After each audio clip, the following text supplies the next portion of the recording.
Hi there. Don't have the time or money to run off to Costa Rica and de-stress? Well, what can you do on a daily basis to help yourself with stress so that you don't get to the point where you feel like you have to run away and hide for 3 weeks? In today's video, I'm going to tell you about some little things that you can do on a regular basis to help so that you don't get so stressed. My name is Shulamit Ber Lev Tov. I'm a registered social worker, and I work with busy women and business women who want to transform stress and trauma. In my practice since 2000, I've worked for thousands of hours in groups and one-to-one settings with hundreds of clients working on stress and trauma. And I've also had my own journey of recovery from stress and trauma.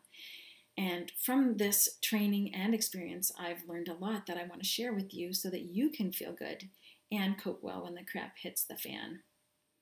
So what can you do on a daily basis to help with stress? There are 3 principles I work with, and I encourage the folks I work with to use on a daily basis: soothe, discharge, and nourish. They're all important to implement on a daily basis, and in today's video I'm going to talk about discharge.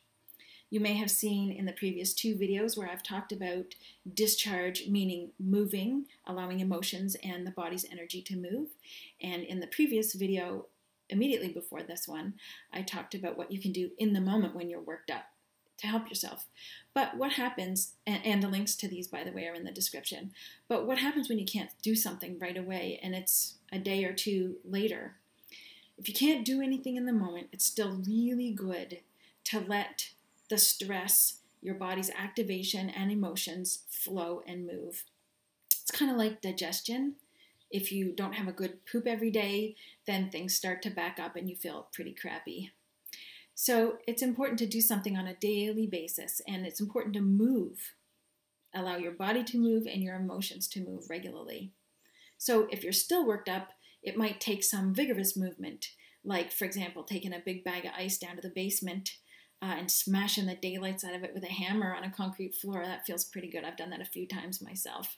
I've also smashed some dishes bought from the secondhand store on purpose for that. But maybe working out is your thing, if working out is something you enjoy. But I gotta say, if you hate it, then it's not going to help with your stress. It's just gonna increase the sense of things you gotta do that are kind of hanging over your back. So don't bother with it if it's not your thing, working out. You could put on some music and move to that. But maybe you're a quieter kind of person, and so maybe just having a nice walk outdoors might be the kind of thing that works for you. And as far as letting your emotions flow, sometimes an intimate conversation with a good friend can help, or journaling. So maybe you might like to check in with yourself right now to see what you're already doing to help discharge your body's activation and your emotions. And maybe make a note to yourself to do more of that more regularly. Maybe you might imagine yourself using some of the tips that I've shared with you today. Stay tuned for more videos where I walk you through tips that you can use to transform stress so that you can feel good and cope effectively when the crap hits the fan. In the meantime, I have an awesome free resource for you. The sign-up link is in the description.